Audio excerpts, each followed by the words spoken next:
খবর শুনছেন দৈনিক সংবাদ চ্যানেল থেকে। আজ জানাবো পশ্চিমবঙ্গ দেশ এবং বিশ্বের বাছাই করা সমস্ত গুরুত্বপূর্ণ তাজা খবর। শুরুতেই জানিয়ে দেব সংবাদ শিরোনাম। রবি কিষাণের রোড শো ঘিরে উত্তেজনা, হাওড়ায় তৃণমূল বিজেপি সংঘর্ষ, পরিস্থিতি সামাল দিতে লাঠিচার্জ। ভবানীপুরে প্রচারের সময় বেজে উঠল যতই করো হামলা আবার জিতবে বাংলা, পুলিশকে ধমকে শুভেন্দু বললেন এখনো মমতার কথা শুনছেন। কংগ্রেসকে সমর্থককে বেধড়ক মার, পরের দিন মৃত্যু, খুনের অভিযোগ পরিবারের, গ্রেপ্তার 3। বাংলায় গণতন্ত্র নয়, তৃণমূলের সন্ত্রাসের রাজত্ব চলছে, আসানসোলের কংগ্রেস কর্মী খুনের ঘটনায় বিচারের দাবি রাহুল গান্ধীর।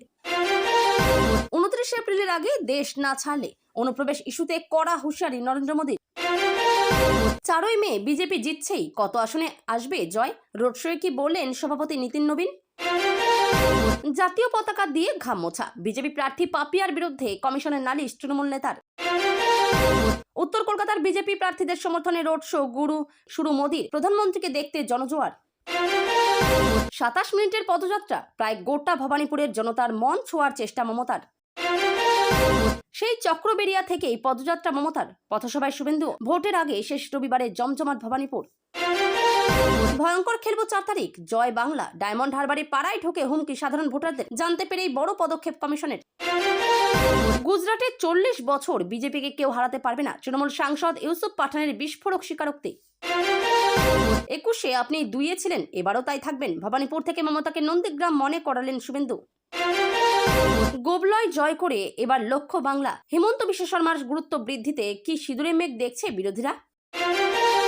স্ট্রংরুম থেকে প্রায় 100 মিটার দূরে নানুরে বিজেপি প্রার্থী খোকন দাসের উপর হামলা, বেধড়ক মারধরের অভিযোগ ঘিরে তীব্র চাঞ্চল্য। হাইওয়ে জুড়ে উঠছে শুধু 200 আর 500 টাকার নোট, সেই টাকা কুড়োতে তুমুল হুড়োহুড়ি, কোথা থেকে এলো এত টাকা। ভোটের মুখে মমতার গলায় চরম হুঁশিয়ারি, আমার কেন্দ্রে বাস ঢোকালে আমি ছাড়বো না, বিস্ফোরক দিদি। মুখ্যমন্ত্রীর দৌড়ে টুইস্ট, ফল ঘোষণার আগেই বড় বার্তা শুভেন্দুর। ভুল তো মুখ্যমন্ত্রী প্রধানমন্ত্রী থেকে, আমারও হয়েছে, বিস্ফোরক মন্তব্যের পরে কি বললেন বাইরন। কেঁদে কেটে হাল খারাপ, গোলাপ হাতে ব্যারিকেড টপকে দেবের সামনে তরুণী, তারপর কি হলো। সায়নী ঘোষের সর্বধর্ম সমন্বয়ের বক্তৃতা ভাইরাল, সামাজিক মাধ্যমে ব্যাপক জল্পনা। বালি থেকে সরিয়ে শিবপুরে পাঠিয়ে দেওয়াতে কি দলের প্রতি অভিমান, কি বললেন তৃণমূলের এই চিকিৎসক প্রার্থী। শান্তিপূর্ণ ভোট করাতে বঙ্গে যোগীর সিংহম, অভিষেকের জেলায় এনকাউন্টার স্পেশালিস্ট পাঠালো কমিশন। গুয়াহাটিতে ভয়াবহ সড়ক দুর্ঘটনায় হত 3 তরুণী, ফেরার সুইফট এর চালক আগরতলার বাসিন্দা শামীম। দ্বিতীয় দফায় ভোটের কর্মী সংকট, পরিস্থিতি সামাল দিতে অভিনব সিদ্ধান্ত কমিশনের। আমার খুব প্রিয় ভাই মোটা ভাই সিআরপিএফ এর সঙ্গে মিটিং করে বলেছে ভোট স্লো করে দাও, বিস্ফোরক মমতা। এবার বোমা বাঁধতে গিয়ে কেউ ধরা পড়লেই তদন্ত করবে এনআইএ, নজিরবিহীন নির্দেশ নির্বাচন কমিশনের। ভোটের ডিউটি নাকি তৃণমূলের প্রচার, পানিহাটিতে সরকারি শিক্ষকের কাণ্ড দেখে চক্ষু চড়ক গাছ কমিশনের, সরব বিজেপি। 5000 টাকা দিয়ে বলবে ভোট দাও, খবর আছে আমার কাছে, বিস্ফোরক মমতা, নিশানায় বিজেপি ও গদ্দার। কি ঘটেছে ডিইওর থেকে জানতে চাইব, মমতার সভা মাঝপথে বন্ধের ঘটনায় মুখ খুলল কমিশন। প্রথম দফার 23 আসনে মহিলা ভোটারেরা সংখ্যাতেও ছাপিয়ে গেলেন পুরুষদের, 44টি কেন্দ্রে ভোট পড়ল 95% বেশি। রামের ভোট বামে, বিজেপিকে ভোট দিয়ে ভোট নষ্ট হয়েছে, ভাইরাল সোশ্যাল মিডিয়া পোস্ট। ব্যবসায়ীর বাড়িতে ইডি তল্লাশি, শ্রেয়া পান্ডের হাজবেন্ড বলছেন বিজেপির তাপস রায় জোর তরজা। ভোট দিয়ে সময় নষ্ট হয়েছে, সোশ্যাল মিডিয়ায় ক্ষোভ উগড়ে গেরুয়া শিবির ছাড়ছেন কর্মীরা, তোলপাড় বঙ্গ রাজনীতি। শুধুমাত্র ফ্যানটুকু চালিয়ে দিয়েছিল বলে সাধারণ মানুষকে মার, পাল্টা বাড়িতে লাঠি মজুত করার নিদান অধীরের। 50 গজ দূর থেকে ছুটে আসে, হাতে অনেক অস্ত্র, কি ঘটেছিল হোয়াইট হাউসের নৈশভোজে, বর্ণনা দিলেন ট্রাম্প, ধৃত যুবক। বুড়ো ঘোড়া F5 এর কামাল, ইরানের মারে ধ্বংস মধ্যপ্রাচ্যের মার্কিন ঘাঁটি, ক্ষতি লুকোনোর চেষ্টা ট্রাম্পের। কলকাতার সর্পসদৃশ গলির দিকে চেয়ে থাকবে কমিশনের ক্যামেরা, টহল দেবে 500 বাইক। এতক্ষণ শুনছিলেন সংবাদ শিরোনাম, এখন আসছে বিস্তারিত খবরে। তার আগে ছোট্ট একটা অনুরোধ, চ্যানেল নতুন হয়ে থাকলে চ্যানেলটি সাবস্ক্রাইব করবেন। দ্বিতীয় দফার ভোটের আগে শেষ রবিবার নির্বাচনী প্রচারের শেষ লগ্নে উত্তর হাওড়ায় একটি মিছিলের আয়োজন করেছিল বিজেপি। দলীয় প্রার্থী উমেশ রায়ের হয়ে প্রচারে এসেছিলেন রবি কিষাণ। বিজেপির রোড শোকে কেন্দ্র করে উত্তপ্ত হয়ে উঠল হাওড়া। তৃণমূল বিজেপির স্লোগান পাল্টা স্লোগানে তপ্ত হয়ে ওঠে পরিস্থিতি। অভিযোগ, তৃণমূলের কার্যালয়ে ভাঙচুর চালানো হয়েছে। বিজেপিও পাল্টা হামলার অভিযোগ করেছে। দুপক্ষের বচসায় উত্তেজনা ছড়ায়। পরিস্থিতি সামাল দিতে আসে পুলিশ এবং কেন্দ্রীয় বাহিনী। লাঠি চার্জ করে জমায়েত সরানোর চেষ্টা করে তারা। দ্বিতীয় দফার ভোটের আগে শেষ রবিবার নির্বাচনী প্রচারের শেষ লগ্নে উত্তর হাওড়ায় একটি মিছিলের আয়োজন করেছিল বিজেপি। দলীয় প্রার্থী উমেশ রায়ের হয়ে প্রচারে এসেছিলেন অভিনেতা তথা বিজেপির সাংসদ রবি কিষাণ। তার রোড শো চলাকালীন বিশৃঙ্খলার সৃষ্টি হয়। স্থানীয় সূত্রে খবর, রোড শো লিলুয়ার বি রোড দিয়ে যাওয়ার সময় তৃণমূলের কর্মী সমর্থকেরা দলীয় কার্যালয়ের সামনে জড়ো হয়ে জয় বাংলা স্লোগান দিতে থাকেন। তখন রোড শো থেকেও পাল্টা জয় শ্রীরাম স্লোগান ওঠে। জয় বাংলা এবং জয় শ্রীরাম স্লোগান দিতে দিতে দু দলের কর্মী সমর্থকদের মধ্যে বচসা শুরু হয়। পরে দুপক্ষ হাতাহাতিতে জড়িয়ে পড়ে। দিনটা ছিল শনিবার বিকেল। ভবানীপুরে প্রচারে গিয়েছেন বিজেপি নেতা শুভেন্দু অধিকারী। হেঁটে হেঁটে জনসংযোগ সারছিলেন।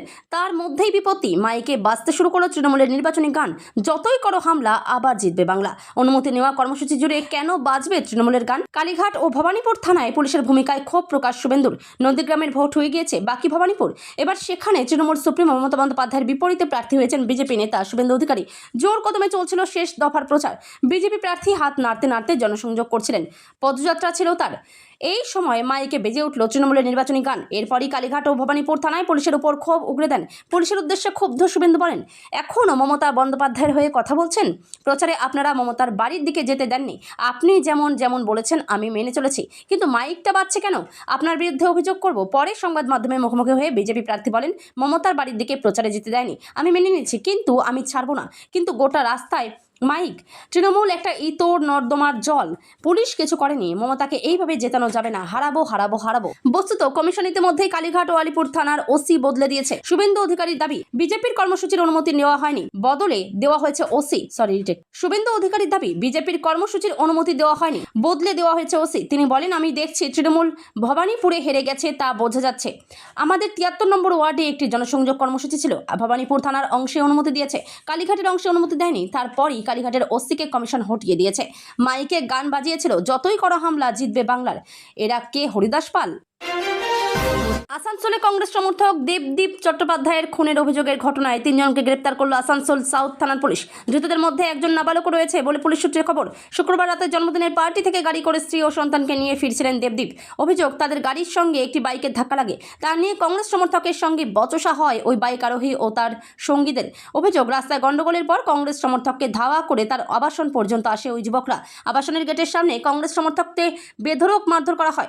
এরপর পুলিশে খবর দেওয়া হয়। পুলিশ এসে পরিস্থিতি নিয়ন্ত্রণে আনে। পরিবারের দাবি, সকালে বাড়িতে অচৈতন্য হয়ে যান ওই কংগ্রেস সমর্থক।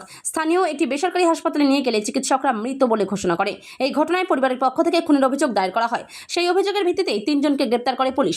গতকাল সন্ধ্যায় ডিসি ধ্রুব দাস সাংবাদিক সম্মেলন করে জানান, দীর্ঘ তদন্তের পর ৩ অভিযুক্তকে ধরা হয়েছে।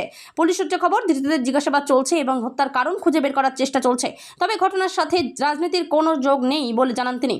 উল্লেখ্য, দেবদীপ চট্টোপাধ্যায়ের হত্যার পর এলাকায় চাঞ্চল্য ছড়ায় এবং পুলিশের উপর দ্রুত ব্যবস্থা নেওয়ার চাপ ছিল। পশ্চিমবঙ্গে নির্বাচন পরবর্তী হিংসায় কংগ্রেস কর্মী দেবদীপ চ্যাটার্জির মৃত্যুর ঘটনাকে কেন্দ্র করে তীব্র নিন্দা ও গভীর উদ্বেগ প্রকাশ করেছেন কংগ্রেস নেতা রাহুল গান্ধী। তিনি এই ঘটনার জন্য তৃণমূল ঘনিষ্ঠ দুষ্কৃতীদের দায়ী করে অবিলম্বে কঠোর পদক্ষেপের দাবি জানিয়েছিলেন। এদিন রাহুল গান্ধী এক্সে একটি পোস্টের মাধ্যমে শোকাহত পরিবারের প্রতি সমবেদনা জানান। ঘটনার সময় নিয়ে প্রশ্ন তুলে গান্ধী বলেছেন, তৃণমূলের চরিত্রই হলো বিরোধী কণ্ঠস্বরকে ভয় দেখানো, আক্রমণ করা এবং নির্মূল করা। তিনি তার পোস্টে উল্লেখ করেন, নির্বাচন পরবর্তী সময়ে তৃণমূল ঘনিষ্ঠ দুষ্কৃতীদের হাতে কংগ্রেস কর্মী দেবদীপ চ্যাটার্জির হত্যা চরম নিন্দনীয়। শোকাহত পরিবারের প্রতি আমার গভীর সমবেদনা। কংগ্রেস নেতা আরও বলেন, পশ্চিমবঙ্গে আজ গণতন্ত্র নয়, তৃণমূলের সন্ত্রাসের রাজত্ব চলছে। ভোট দেওয়ার পর বিরোধী কণ্ঠস্বরকে ভয় দেখানো, আক্রমণ করা এবং নির্মূল করাই তৃণমূলের মূল চরিত্র হয়ে দাঁড়িয়েছে। গান্ধী স্পষ্ট করে দেন যে কংগ্রেসের রাজনীতি কখনো হিংসা নির্ভর ছিল না, সম্পূর্ণ গণতান্ত্রিক প্রক্রিয়া নির্ভর থাকে। তারা সর্বদা সাংবিধানিক এবং অহিংস রাজনৈতিক মূল্যবোধগুলিকে সমুন্নত রেখেছে। তিনি অভিযুক্তদের কঠোরতম শাস্তি দাবি করেছেন এবং নিহত দেবদীপের পরিবারের জন্য সুরক্ষা ও ক্ষতিপূরণের আর্জি জানিয়েছেন। রাহুল গান্ধী তার পোস্টে আরও লিখেছেন, কংগ্রেসের রাজনীতি কখনোই হিংসার উপর ভিত্তি করেছিল না, ভবিষ্যতেও হবে না। আমরাও আমাদের কর্মীদের হারিয়েছি, তবুও আমরা সব সময় অহিংসা ও সংবিধানের পথ বেছে নিয়েছি। এটি আমাদের ঐতিহ্য, এটি আমাদের সংকল্প। ভোটের শেষ বেলাতেও তুঙ্গে অনুপ্রবেশ দরজা। অনুপ্রবেশকারীরা 29 এপ্রিলের আগে দেশ না ছাড়লে 4 মের পর পশ্চিমবঙ্গ থেকে তাদের উৎখাত করা হবে। মতুয়াগড় ঠাকুরনগরের জনসভা থেকে একেবারে ডেডলাইন বেঁধে ওয়ার্নিং দিলেন প্রধানমন্ত্রী। বাংলা ভাষায় কথা বলার জন্য যারা বাংলাদেশি বলে দাগিয়ে দিচ্ছে তাদের শিক্ষা দিন। নির্বাচনী সভা থেকে পাল্টা আক্রমণ শানিয়েছেন অভিষেক বন্দ্যোপাধ্যায়। এদিন ঠাকুরনগরের সভা থেকে প্রধানমন্ত্রী বলেন, যারা অবৈধ উপায়ে বাংলায় ঢুকেছে, যারা ভুয়ো নথি দেখিয়ে এখানে থাকছে, তারা যেন 29 এপ্রিলের আগে বাংলা আর হিন্দুস্তান ছেড়ে চলে যায়। যারা প্রকাশ্যে সিএ এর বিরোধিতা করে, যে সিএ কে হটানোর কথা বলে, তারা কি আপনাদের ভালো চাইতে পারে? যদি কেউ ভুল করেও তৃণমূলকে ভোট দেওয়ার কথা ভাবে, তাহলে তিনি নিজের পূর্বপুরুষের মনে দুঃখ দেওয়ার কাজই করবেন। 4 মের পর প্রত্যেক অনুপ্রবেশকারীকে উৎখাত করা হবে। তৃণমূল কোনো অনুপ্রবেশকারীকে বাঁচাতে পারবে না। 29 এপ্রিল দ্বিতীয় দফা ভোটের আগে শেষ রবিবাসরীয় প্রচার। মেগা সানডের মহাপ্রচারে এসে মতুয়াগড়ে দাঁড়িয়ে ফের অনুপ্রবেশ ইস্যুতে তৃণমূলকে আক্রমণ করলেন নরেন্দ্র মোদী। সেই সঙ্গে ডেডলাইন বেঁধে দিয়ে অনুপ্রবেশকারীদের দেশ ছাড়ার ওয়ার্নিং দিলেন তিনি। এদিনের সভা থেকে নরেন্দ্র মোদী আরও বলেন, কলকাতা থেকে জয়ী হয়েছিলেন শ্যামা প্রসাদ মুখোপাধ্যায়। তখন 24 পরগনা, নদিয়া অনেক সমর্থন পেয়েছিল জনসংঘ। পূর্ববঙ্গ থেকে আসা শরণার্থীদের পাশে দাঁড়িয়েছিল, তাদের কথা বলেছিল। শরণার্থীদের প্রবক্তা মনে করা হয় শ্যামাপ্রসাদকে। দেশভাগ থেকে আজ পর্যন্ত সব শরণার্থীরা আমাদের দায়িত্ব, তাদের চিন্তা করা ভারতের ঐতিহাসিক দায়িত্ব। মতুয়া নমঃসুব্রতদের বলবো, আপনাদের নাগরিকত্ব, স্থায়ী ঠিকানা, কাগজ দেওয়া হবে, সব অধিকার দেওয়া হবে যা ভারতের সব নাগরিকেরা পান। এটা মোদির গ্যারান্টি। নদিয়ার শান্তিপুরে রোড শোয়ে মাতিয়ে দিলেন বিজেপির সর্বভারতীয় সভাপতি নীতিন নবীন। জনজোয়ারে ভাসল নদিয়ার বিজেপি নেতা প্রার্থীদের নিয়ে নীতিন নবীনের রোড শো। বিজেপির সর্বভারতীয় সভাপতি দাবি করলেন, বঙ্গে বিজেপির সরকার আসা শুধু সময়ের অপেক্ষা। 4 মে বাংলায় নিরঙ্কুশ সংখ্যাগরিষ্ঠতা নিয়ে সরকার গড়বে বিজেপি। প্রথম দফাতেই নাকি 110 আসন পেয়ে বসে আছে বিজেপি। বৃহস্পতিবার রেকর্ড ভোটের পর শুক্রবার সকালে সাংবাদিক বৈঠক করে এই দাবি করেছিলেন খোদ স্বরাষ্ট্রমন্ত্রী অমিত শাহ। দ্বিতীয় দফার আসনগুলিতে আবার সাংগঠনিক শক্তিতে পিছিয়ে বিজেপি, এমন কথা শোনা যাচ্ছে। কে কত আসন পাবে তা তো বোঝা যাবে 4 মে, কিন্তু তার আগে বিজেপি তারকা প্রার্থীদের কাণ্ডকীর্তি যে তাদের নিজেদেরই ক্ষতি করছে তার বলার অপেক্ষা রাখে না। জাতীয় পতাকা নিয়ে প্রচারে বেরিয়ে তাতে ঘাম মুছলেন টালিগঞ্জের বিজেপি প্রার্থী তথা অভিনেত্রী পাপিয়া অধিকারী। সেই ভিডিও ভাইরাল হতেই জাতীয় পতাকা অবমাননার অভিযোগে তার বিরুদ্ধে নির্বাচন কমিশনে অভিযোগ দায়ের করলেন স্থানীয় তৃণমূল নেতা কোহিনুর মজুমদার। 26 ভোটে শাসক দল তৃণমূলের প্রতি বাংলার টলি ইন্ডাস্ট্রির অটুট সমর্থনে ভাগ বসাতে এবার টালিগঞ্জে প্রার্থী করা হয়েছে প্রাক্তন অভিনেত্রী পাপিয়া অধিকারীকে। পর্দায় খলনায়িকা হিসেবে তিনি বহু পরিচিত, এবার কি ভোট ময়দানেও ভিলেন হচ্ছেন তিনি? তার আগে অবশ্য প্রচারের যথেষ্ট বিতর্কে অবকাশ তৈরি হলো টালিগঞ্জের বিজেপি প্রার্থীকে নিয়ে।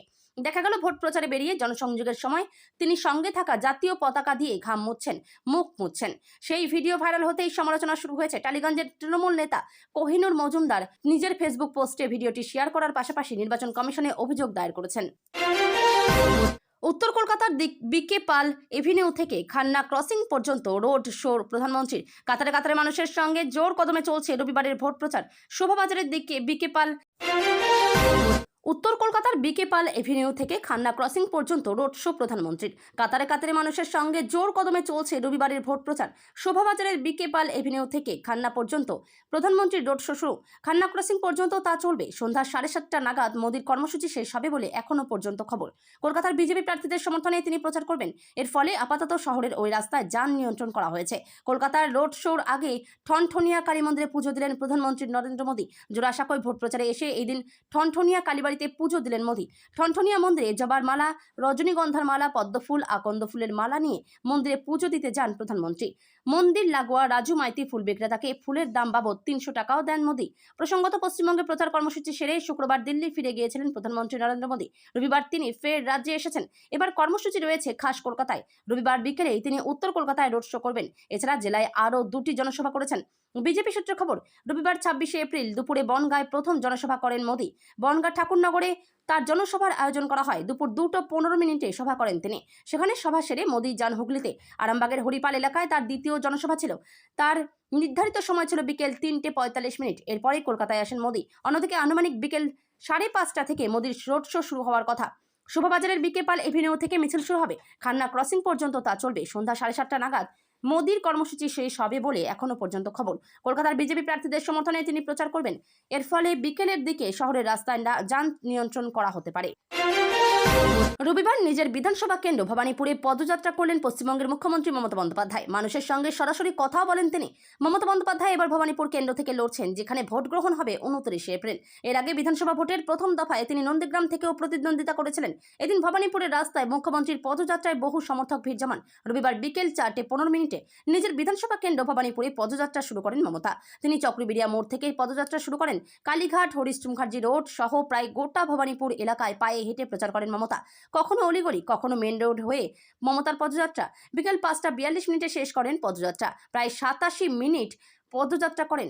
এদিন পদযাত্রার সময় মমতা বন্দ্যোপাধ্যায় রাস্তার ধারে দাঁড়িয়ে থাকা জনতার সঙ্গে কথা বলেন, জনতার উদ্দেশ্যে হাতও নাড়েন।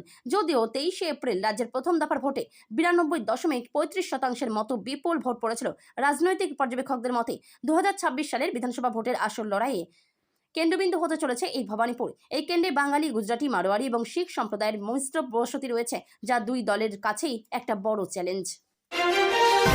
গতকাল ভবানীপুরের চক্রবেড়িয়ায় সভা করতে গিয়েও ফিরে এসেছিলেন মুখ্যমন্ত্রী মমতা বন্দ্যোপাধ্যায়। বিজেপির সভার ইচ্ছাকৃতভাবে তার সভাস্থলের কাছে মাইক লাগিয়েছে বলে অভিযোগ করে সভামঞ্চ থেকে ফিরে এসেছিলেন ভবানীপুরের তৃণমূল প্রার্থী। এই ঘটনাকে কেন্দ্র করে শনিবার উত্তেজনা ছড়ায় ভবানীপুরে। ভোটের আগে শেষ রবিবারে ভবানীপুরের জোরদার প্রচার শুরু করেছেন শুভেন্দু অধিকারীও। ভবানীপুরের 73 নম্বর ওয়ার্ডের পটুয়াপাড়ায় পথসভা করেন বিজেপি প্রার্থী। শনিবার যে জায়গায় সভা বাতিল করেছিলেন সেই চক্রবেড়িয়া থেকেই আজ নির্বাচনী প্রচার শুরু করলেন মমতা বন্দ্যোপাধ্যায়। এদিন চক্রবেড়িয়া থেকে পদযাত্রা শুরু করেন মমতা। পদযাত্রার পাশাপাশি এদিন ভবানীপুরে একাধিক কর্মসূচি রয়েছে তৃণমূল প্রার্থীর।